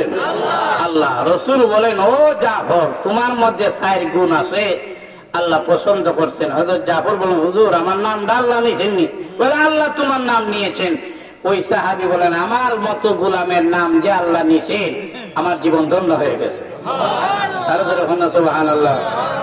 ইয়া সুবহান, ইয়া হাবিবাল্লাহ, 4 গুণের মধ্যে প্রথম নম্বর গুণ ওই সাহাবী বলেন, আমি জাফর জিন্দেগিতে এই মাথা আল্লাহ ছাড়া ভিন্ন কারো সামনে নত করি না। এই মাথা নত হবে একমাত্র কার সামনে? বলেন কার সামনে? মাথাটা বানাইছেন কে? না, শেখ হাসিনা বানাইছে, আওয়ামী লীগে দিয়েছে মাথাটা, বিএমপি জাতীয় পার্টি। সেজদা দিবেন কারে? নাকি মাজারও? আরো ধরে গাছের নিচে আত্মর দেখলেই সেজদা দিবেন এই মাথা দিয়ে কাকে? আরো ধরে বলেন কাকে? আরো বলেন কাকে সেজদা দিবেন? এই সেজদার মূল্য, এই কহালের মূল্য নাই? আছে কিনা নাই? আল্লাহ বলেন, বান্দারে তুই যখন সেজদা দেশ, সেজদায় গিয়ে সুবহান আল্লাহ, আপনি পবিত্র। আল্লাহ বলেন, তুই আমারে পবিত্র বললি, তোরও আমি আল্লাহ পবিত্র বানায় দিলাম। বান্দা যখন সেজদায় যায়, আল্লাহ বলেন, বান্দা তুমি মনে করতে পারো মসজিদের কার্পেটে সেজদা দিছো, মসজিদের টাইসে সেজদা দিছো, অথবা মাটির মধ্যে সেজদা দিয়েছ, জায়নামাজে সেজদা দিয়েছ। আল্লাহ বান্দা না, তুমি যখন সেজদা দাও, আমি আল্লাহ আমার কুদরতি পা তোমার কপালের নিচে দিয়ে দিই। এই শব্দের মাধ্যমে কত মানুষ আল্লাহ কুদ্দুসী হয়েছে। ঘটনা যদি বলতে যাই অনেক লম্বা হয়ে যাবে, আর এটা অন্যদিকে দেওয়া যাবে না। কারণ মানুষ সেজদার মাধ্যমে আল্লাহর এত কাছাকাছি হতে পারে, অন্য কোন ইবাদতে এত কাছাকাছি হতে পারে না। কারণ বান্দা যখন সেজদা দেয়, তার সর্বোচ্চ সবকিছু আল্লাহর সামনে নত করে ফেলে। আল্লাহ বলেন, বান্দা তুই যখন মহান বিশাল আসমান, বিশাল জমিন, তাম পৃথিবীর বিশাল বড় মালিকের সামনে যখন মাথা নোয়াইলে, আল্লাহ বলেন, তুই করলি মাথা নত, আমি আল্লাহ তোর সম্মান দিয়ে বাড়াইয়া দিব। সুবহানাল্লাহ। এই মাথাটার অনেক দাম, এই মাথা কপালের অনেক দাম। সকল বডি আল্লাহ ফেরেশতার মাধ্যমে বানাইলেন। আল্লাহ বলেন, খালাকতু বিয়াদাইয়া, তোর কপালটা আমি আল্লাহ নিজে বানাইছি। কেন বানাইলাম জানোস নি? তুই এই কপাল দিয়ে আমি আল্লাহরে সেজদা দিবি। সেজদায় গিয়ে বলবি সুবহান রাব্বিয়াল আ'লা। ভালো করে সেজদা দিলে আল্লাহ বলেন, ফেরেশতারা রে, আমার বান্দা এত খাঁটিভাবে সেজদা দেয়, আমার আর বান্দার মধ্যখানে যত নূরের পর্দা আছে সবগুলো সরিয়ে দাও। ডাইরেক্ট আমি আল্লাহ এই সেজদাকারীর উপরে রহমত নাজিল করব। এই কপালের দাম আছে কিনা নাই? এই জন্য এই কপাল আল্লাহ ছাড়া আর কারো সামনে সম্মান দেখানোর জন্য এই কপাল নত করা যাবে না, মাথা নত করা যাবে না। দরকারে সব জায়গায় এই মাথা নত করা যায়, কিন্তু সম্মানে আল্লাহ ছাড়া কারো সামনে মাথা নত করা যায় না। যেমন আপনি জুতার ফিতা বাঁধবেন, এটা কি জুতার সম্মানে নাকি দরকারে? জুতার ফিতা বান্ধার লেগে যে আপনি মাথা নোয়াইলেন, এটা কি জুতার সম্মানে নাকি দরকারে? গাছ কাটার লেগে যে আপনি মাথা নোয়াইলেন, এটা কি গাছের সম্মানে নাকি দরকারে? ধান কাটার জন্য যে আপনি মাথা নোয়াইলেন, এটা কি ধানের সম্মানে নাকি দরকারে? দরকারে হাজার মাখলুকের সামনে মাথা নত করা যায়, কিন্তু সম্মানে একমাত্র মাথা নত করতে হবে কার সামনে?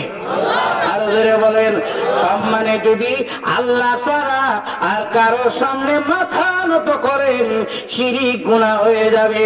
ইন্না শিরকা লাযুলমুন আযীম, শিরক এটা মহাবড় জুলুম, মহাবড় অন্যায়। সকল গুনার মাপ হইল, শিরক গুনাহকে মাপ দিবেন না কে? আরো ধরে বলেন, এই আল্লাহ রাব্বুল আলামিন কোরআনে বলেছেন, ইন্নাল্লাহা লা ইয়াগফিরু আন ইউশরাকা বিহি ওয়া ইয়াগফিরু মা দুনা যালিকা লিমান ইয়াশা।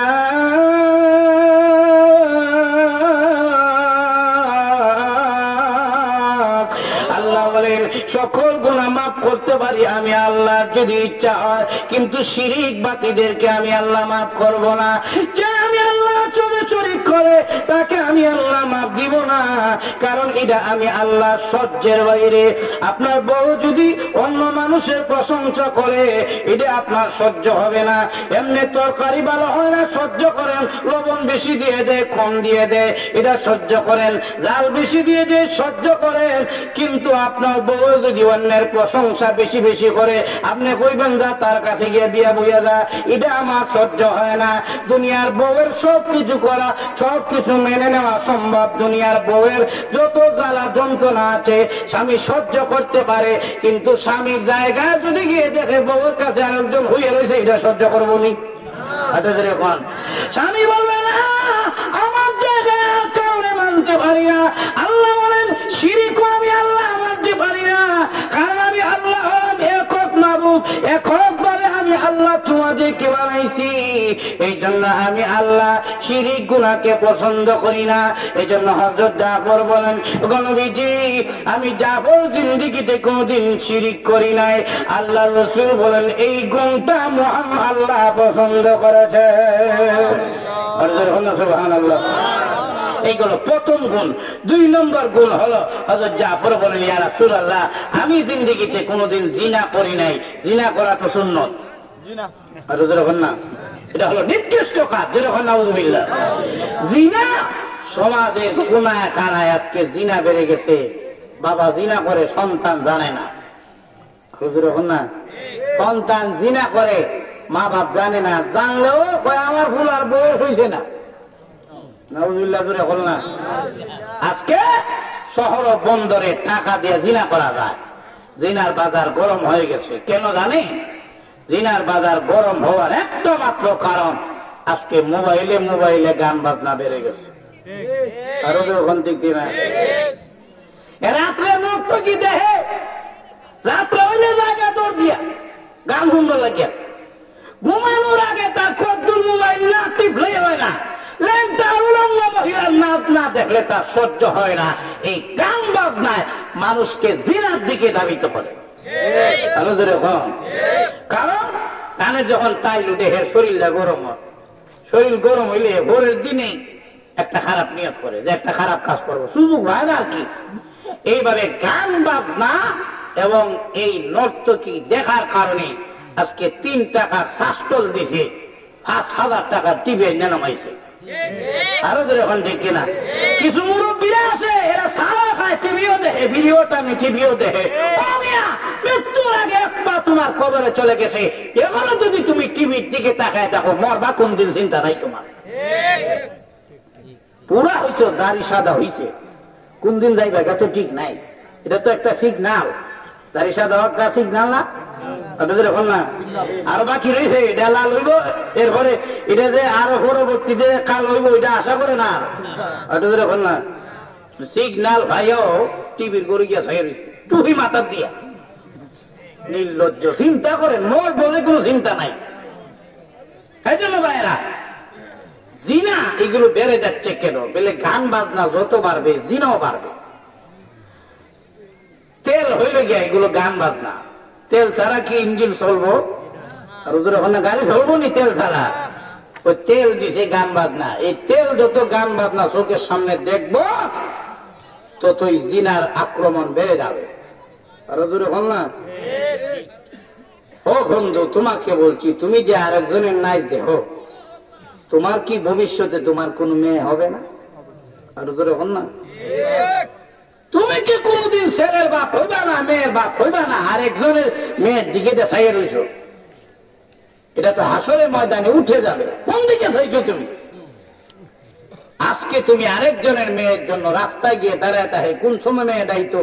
কালকে তোমার বোন, কালকে তোমার মেয়ের জন্য শত শত লুচ্চা রাস্তাঘাটে দাঁড়ায় যাবে। সংশোধন করো নিজেকে।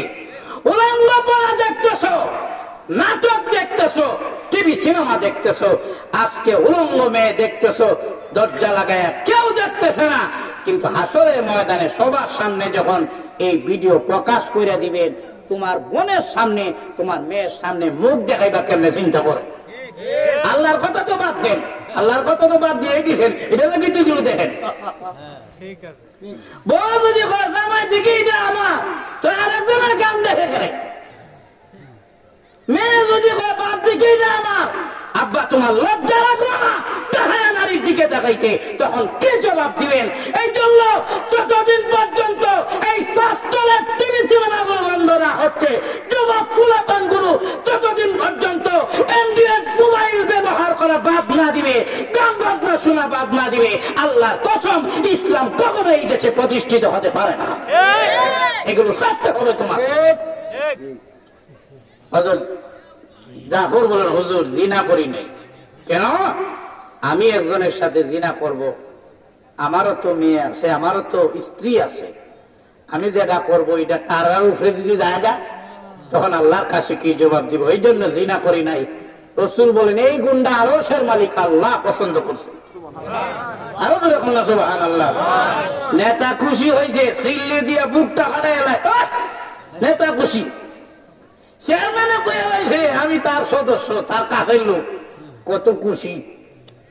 আল্লাহরে খুশি করতে পারলা না, তোমার মতো গাদার কেউ নাই।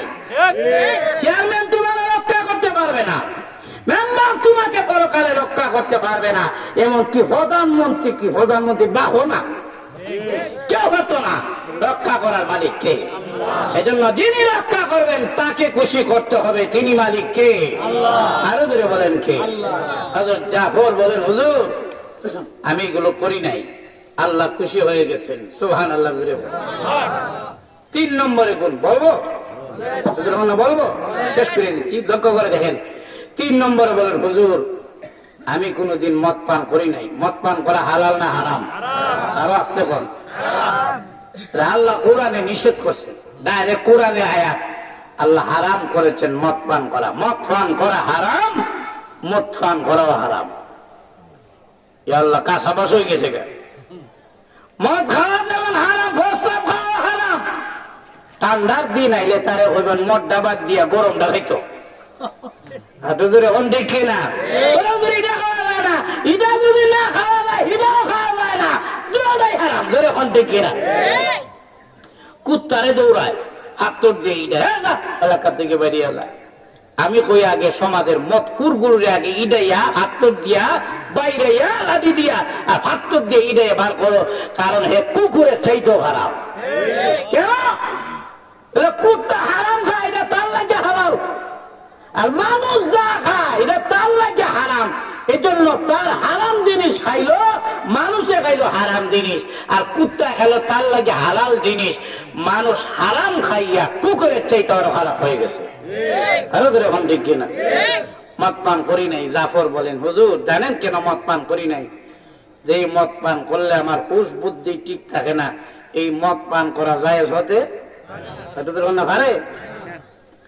বাড়ির গেছে, গিয়ে দেখে লুঙ্গি নেই, বলে বাজারও ভালো হয়েছে। বউ তখন ঝাড়ু দিয়ে বাইরে সামারের ঘরে সামার করলে কি নাকি কয়েকদিন ঘরে ঘরে লুঙ্গি ফালাইয়া বই মারে ঝাড়ুর বাড়ি। ডাক দিছে 20 বছর আগে তার মা মারা গেছে। এবারে গিয়ে ডাহে, আম্মা গো তুমি কই আছো? দরজাটা খুলো। খুললা সাহেব দেখি তার বউ। আচ্ছা কারে মা ডাকলো দেখুন তো দি। হযরত জাফর বললেন হুজুর এটা খাইলে আমার জ্ঞান ঠিক থাকে না, এই জন্য আমি এটা খাই নাই। রাসূল বলে এটার লাগে আল্লাহ তোমার গুণটা পছন্দ করছেন। 4 নম্বরে জীবনে কোনদিন মিথ্যা কথা বলি নাই গো আল্লাহর নবী। কেন বলি নাই জানেননি? মিথ্যাবাদীর উপরে আল্লাহর লানত। যখন ঠিক কিনা?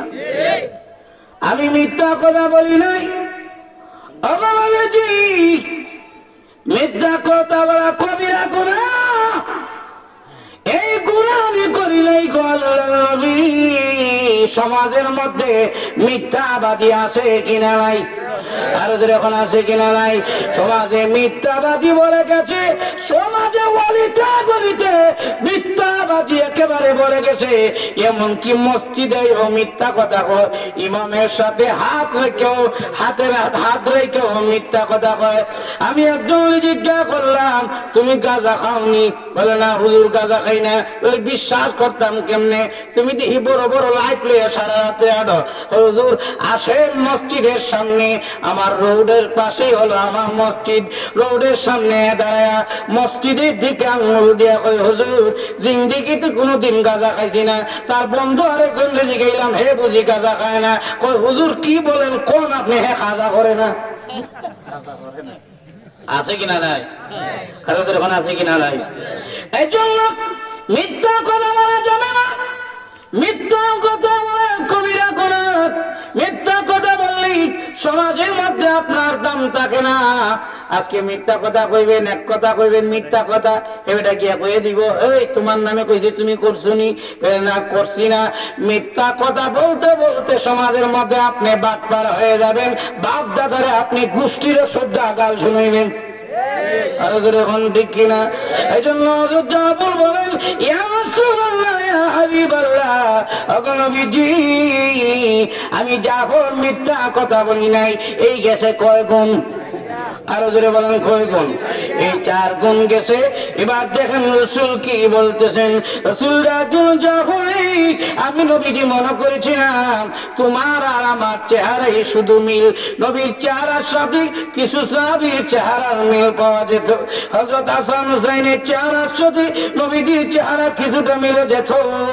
হযরত জাফরের সাথে নবীজির চেহারা মিলে যেত। রাসূল ডাক দিয়ে বলেন জাফর আমি নবীজি মনে করেছিলাম তোমার আমার গুণে শুধু মিল, তোমার আমার চেহারাই মিল, কিন্তু আমি দেখায় দেখি আমি নবীর গুণের সাথে তুমি জাফরের গুণ মিলে যায়। সাহাবায়ে কেরাম কি এমনিতেই দামি হইছেন নাকি গুণে দামি হইছেন? আল্লাহ রাব্বুল আলামিন আমার তওয়াক্কিদ আয়াতের মধ্যে আল্লাহ রাব্বুল আলামিন বলেন রাদিয়াল্লাহু আনহুম ওয়া রাদু আন। আমি আল্লাহ তাদের প্রতি খুশি, তারাও আমি আল্লাহর প্রতি খুশি। তারা কারা? তারা হলেন সাহাবায়ে কেরাম। সাহাবায়ে কেরামের প্রতি আল্লাহ খুশি হয়ে গেছেন। কত বড় ঘোষণা, জোরে কন্যা সুবহানাল্লাহ। কেন আল্লাহ খুশি হইলেন? আল্লাহ রাব্বুল আলামিন পরের অংশে তুলে ধরেছেন যালিকা লিমান খাশিয়া রাব্বা। কেন আমি আল্লাহ সাহাবায়ে কেরামের প্রতি খুশি হইলাম জানোনি? আল্লাহ বলেন তাদের ভিতরে ছিল আমি আল্লাহর ভয়। সাহাবায়ে কেরামের ভিতরে ভয় ছিল কার? আরো জোরে বলেন কার? আল্লাহর নামটা নিতে কষ্ট লাগে নাকি? আরো জোরে বলেন কার ভয় ছিল? মানুষের ভিতরে যতক্ষণ ভয় চলত আল্লাহর ভয় লাগবে, ওই মানুষটা গুনাহ থেকে বাঁচতে পারবে না। আল্লাহর ভয় যদি কারো ভিতরে ঢুকে যায় গুনাহ থেকে বাঁচা সহজ হয়ে যাবে। আল্লাহর ভয়ের দাম অনেক বেশি। আল্লাহর ভয় ভিতরে যদি তাকে নামাজ ছাড়বে না, রোজা ছাড়বে না, ও যাকাত ছাড়বে না, গুনাহ করবে না, গোপনে গিয়েও গুনাহ করবে না। কারণ আল্লাহর ভয় ভিতরে ঢুকে গেলে কোনো মানুষই গুনাহ করতে পারে না। সাহাবায়ে কেরামের ভিতরে ছিল আল্লাহর ভয়। লক্ষ্য করে দেখেন কেমন ভয় ছিল সাহাবায়ে কেরামের ভিতরে। এক মহিলা শত শত মাইল দিয়ে হেঁটে যাচ্ছেন, শত শত মাইলের ভিতরে কোনো বাড়ি করতেন নাই। এমনি একজন যুবক সামনে পেয়েছেন, মহিলা ওই যুবককে দেখে কাঁপতেছেন। কেন কাঁপতেছেন? এই যুবক যদি আমার চরিত্রের উপরে হামলা দেয় এই জন্য কাঁপতেছে। এমনি যুবক কাছে যাওয়ার পরে জিজ্ঞাসা করে, মাগো ও মা, আপনি কাঁপতেছেন কেন? কেল্লাজ্জা গোমা কাঁপেন। যুবক ডাক দিয়ে, যুবক তখন এই কথা বলার পরে মহিলা ডাক দিয়ে, যুবক আমার চরিত্র নিয়ে হনন হয়ে যায়, আমার ইজ্জত নিয়ে হামলা দেও, তোমারে ডরাইয়া আমি এইভাবে কাঁপতেছি। যুবক ডাক দিয়ে, মাগো ভয় পায় না, আমি খারাপ যুবক না। এমনি মহিলা ডাক দিল, যুবক রে ভয় পাই নাই, কারণ তুমি আমারে মা মা বলে ডেকেছ, তুমি আমার ইজ্জতের উপরে হামলা দিবে না। ও যুবক বলছি কি তোমার চরিত্র এত সুন্দর কিভাবে হইল? যুবক ডাকলাম, মাগো আমার চরিত্র খারাপ ছিল, আমিও মহিলার যে প্রেরিতা হয়ে পড়তাম, কিন্তু জানা কিছুদিন আগে রাহমাতুল আলামিনের হাত ধরে কালমা পড়ে মুসলমান হয়েছি। যেরকম সুবহানাল্লাহ, নবীজি আমাকে শিক্ষা দিয়েছেন, যুবক রে যেখানেই তুমি যাও না কেন পৃথিবীর কেউ না দেখলো আল্লাহ দেখেন না গো। আল্লাহর ভয় ভিতরে ঢুকে গেছে, এই জন্য আমি আর জিনা করি না। এই জন্য ভিতরে ঢুকাইতে হবে কার ভয়? ওদের হল না ওয়াজ করতে করতে হেঁটে বেট নয়, ঠিক আছে, আর কদ্দূর করতে হয়। আল্লাহ আমাদের সব ভাইকে নবীর আদর্শ মতো, নবীর সাহাবায়ে কেরামের গুণাবলী মতো চলার তৌফিক দান করেন। সবাই বলে আমিন। ওয়া আখিরু দাওয়াহুম